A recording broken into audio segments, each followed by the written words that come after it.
Calculate single rules for ungraded curve points using the macro Set Grade Rules at Curve Points. Start the macro and select the elements. You can collect multiple using a right-click and click the last element with the left.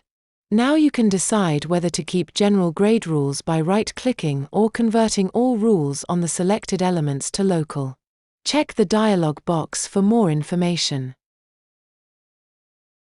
The macro ends. Local rules have been calculated.